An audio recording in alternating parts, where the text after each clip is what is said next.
Este video lo estoy haciendo porque estuve viendo he estado viendo en Twitter y en Facebook, o sea, en Facebook no tanto, pero en YouTube, eh, grupos de derecha que están ahí reclamando, desaforados, por todo este contexto del 10%, etcétera, desaforados de que la revolución marxista y los neomarxismos, etcétera. Incluso están hablando de que el presidente ya no tiene poder, cosa que es verdad, y que se viene una ola, casi un tsunami, y que hay que resistir de alguna manera, y hablan de la palabra resistencia. Eh, Incluso algunos hablan de que se parece a la época del 24, del año 1924, con la renuncia del presidente Alessandri, y después que los militares lo fueron a buscar para que volviera a implementar la constitución del 25. Pero también evocan mucho en la época del 70, los años 70, de este enemigo marxista. Y están atrincherados. Y estos grupos de derecha están atrincherados, muertos de miedo, y están atrincherados. Pero yo quería hacer este video porque en realidad eh, creo, creo que esta crisis no tiene nada que ver con la del 70. Esta crisis se parece a la del 24, pero no por el tema de Alessandri. Se parece a la de 1924 porque durante los primeros 20 años del siglo XX surgió una nueva problemática social en el Chile de esa época, que fue la cuestión social. El crecimiento económico durante el siglo XIX, que fue importante, lo pueden ver en diferentes papers, industrializó al país en lo que tiene que ver la salitrera. No voy a hablar aquí del tema de que si eran inglesas o no inglesas, no, estoy hablando de que hubo una industrialización, hubo una migración campo-ciudad, hubo una migración a la zona norte, obreros, y ese grupo humano que antes era agrícola, los peones, el concepto de la hacienda, este país fue mutando y fue surgiendo un nuevo grupo que eran las clases proletarias urbanas, pero también una mesocracia de funcionarios públicos, un Estado que fue creciendo y se fue de alguna manera profesionalizando. Eh, Ese grupo empezó a pedir ser reconocido, pero la oligarquía dirigente de la época parlamentaria eh, no pescaba. O sea, andaba peleando entre ellos, sacaban ministros, ponían otro ministro, peleaban, era en sus salones, en el Club de la Unión, ahí estaban chupando, ahí felices, y no dimensionaban que en la comunidad nacional estaba emergiendo un grupo importante, con otros problemas, con otras dinámicas, ¿ya? Grupos humanos que empezaban a, por ejemplo, surgir el tema de los conventillos, los CITES, el tema de les pagaban con ficha, muchos no tenían derechos sociales, laborales, bueno, o sea, no tenían silla, donde tener derecho a la silla, a sentarse donde trabajaban. Ese tema lo fue detectando, sí, parte de la elite, pero parte de la elite aristocrática, no plutocrática, no la que está haciendo Lucas con la salitre, no, una elite aristocrática de raigambre católica, cristiana católica, que por su propia influencia cristiana tienes más empatía por el prójimo, o sea, ama al prójimo como a ti mismo. Y se fue dando cuenta de esta realidad y se fue acercando. Más aún que esto reforzado durante la época de 1891 con la encíclica Rerum Novarum del Papa León XIII, se dio el empuje desde la cúpula de la iglesia a enfrentar este nuevo problema social que era a nivel mundial. Pero la oligarquía andaba en otra, peleándose por el poder porque el Estado, para esta oligarquía plutocrática, era un juguete. Y se llega, y bueno, ¿quiénes detectan esto? Detectan parte de la aristocracia católica eh, del Partido Conservador que tiene conciencia social, arte, los grupos, y otro grupo, los grupos nacionalistas. Y no estoy hablando de aquí de nazismo, de ni una cuestión rara, porque estamos hablando de principios del siglo XX. Nicolás Palacio, Francisco Antonio Encina, Alberto Edward, Tancredo Pinochet,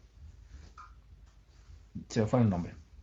Escriben en los diarios, columnas, como los columnistas de ahora, lo mismo, columnas, denunciando esta cuestión, pero también denunciando y también dando propuestas, tratando de entender por qué se está produciendo este tema, este problema, estas nuevas clases sociales que están emergiendo y que están presionando y quieren ser reconocidas, quieren ser que se les den derechos.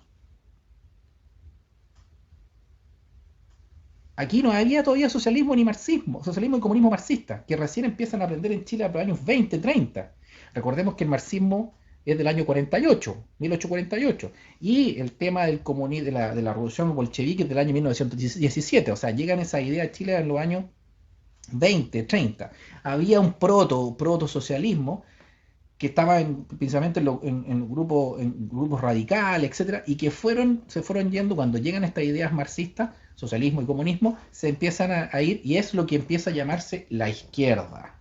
Es decir, grupos socialistas y comunistas de fuente marxista, en la mayoría, que empiezan a darle respuesta con teoría profunda, política formal, ideológica y filosófica a esta nueva problemática social de las del nuevo proletariado urbano y la nueva mesocracia. La Iglesia, con el Partido Conservador, entró también, con parte del Partido Conservador, entró también a darle respuesta a esta problemática, pero el Partido Conservador no supo y terminó ahí un grupo saliéndose en la falange y terminó siendo la democracia cristiana, con también un profundo desarrollo del humanismo cristiano y dentro del Partido Conservador con el social cristianismo, a enfrentarse a este tema social.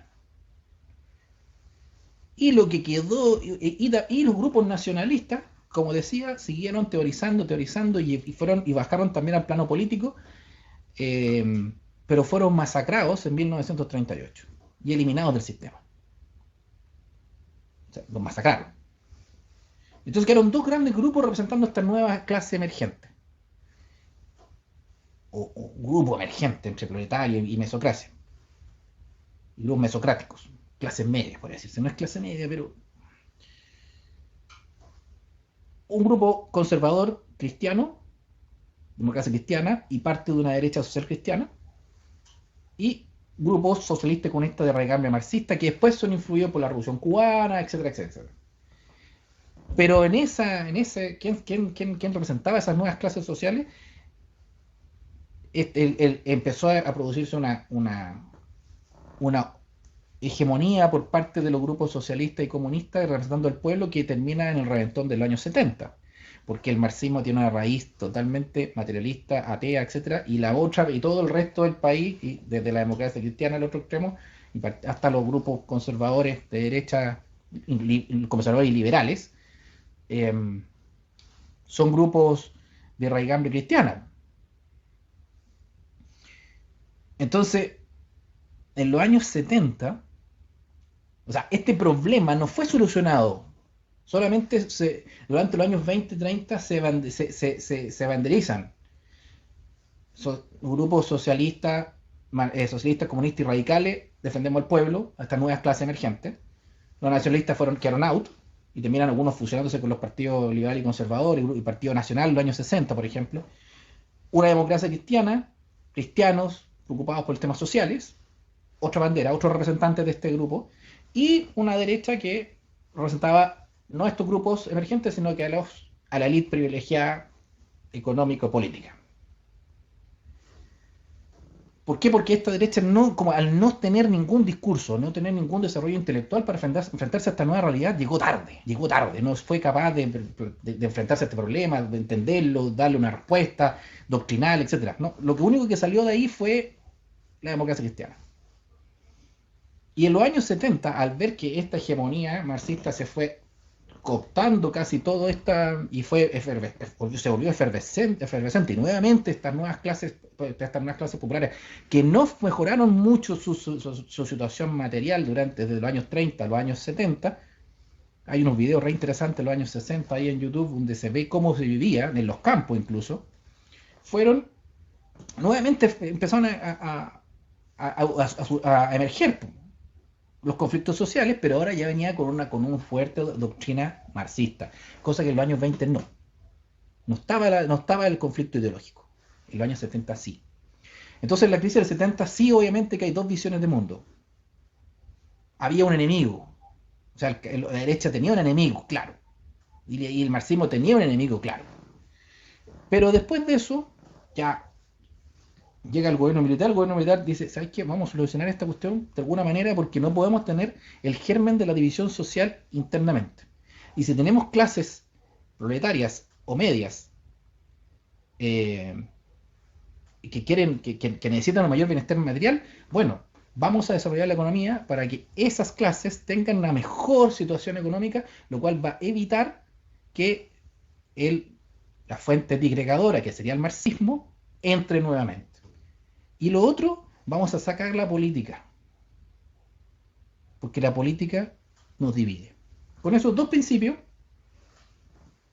se trabajó durante todos los 17 años el gobierno militar y casi toda la transición. Y obviamente, ese pueblo de los años 20, 30, desde los años 70 en adelante tuvo una emergencia, perdón, tuvo emergió materialmente, tuvo una mejoría en su situación material, económica, bienestar, etcétera, que están todos los números y no puede ser negado por nadie. Algunos dicen que con deuda, otros sin deuda, pero hubo un acceso a bienestar material evidente.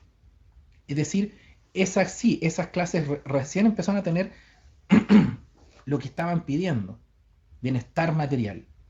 Es decir, estas nuevas clases que está surgiendo ahora es hija del capitalismo moderno, liberal, y esas clases, pero está pasando lo mismo que en los años 20-30. Está emergiendo. Es decir, el proletario urbano es hijo del capitalismo del siglo XIX y las clases medias es hija del capitalismo moderno de los últimos 40 años. ¿Y qué está diciendo?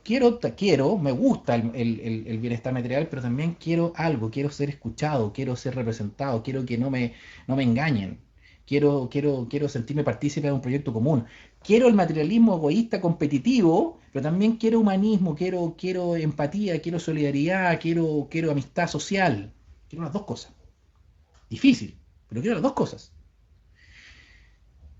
Esa clase media que hace el 70% de la población de este país y que equivale casi al 80% de la gente que quería el 10% de la AFP. Es decir, querían su plata, porque ya lo tienen súper claro. Esa plata es de ellos, ese 10% y el 90%. O sea, las posibilidades que venga alguien a decir expropiárselo va a tener que enfrentarse contra ese 80% de la población que va a decir, para, esa plata es mía. Es decir, lo que pasó ahora fue reconocer un capitalismo individualista, pero número uno, esa plata que está ahí es mía. Pero quiero alma, bo. Quiero sentirme partícipe de un destino común. Quiero que si estoy mal, alguien me ayude, el Estado me ayude de alguna manera. No quiero estar solo. Eso se va a ver ahora en el plebiscito de la prueba y el rechazo.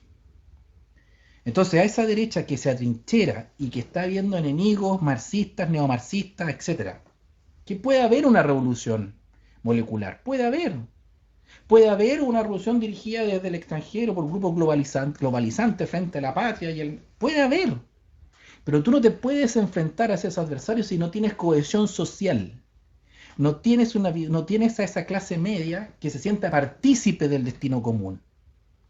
Y esa clase media está viendo cómo una élite político-económica, la derecha, trincherada, defendiendo, peleando contra molinos de viento, inventándose un enemigo de los años 70, atrincherada, resistiendo, y una élite intelectual de izquierda que anda hablando de género y otras cosas, y de veganismo, y anda hablando de identidades sexuales, etc., están peleando entre ellas, una élite político-intelectual de izquierda y político-económica de derecha, y al medio una clase social nueva, la clase media, 70% de la población, la misma de los años 30. Ahí el espacio lo tienen grupos social cristianos de derecha, grupos nacionalistas, no nazi, y una izquierda de centro. El resto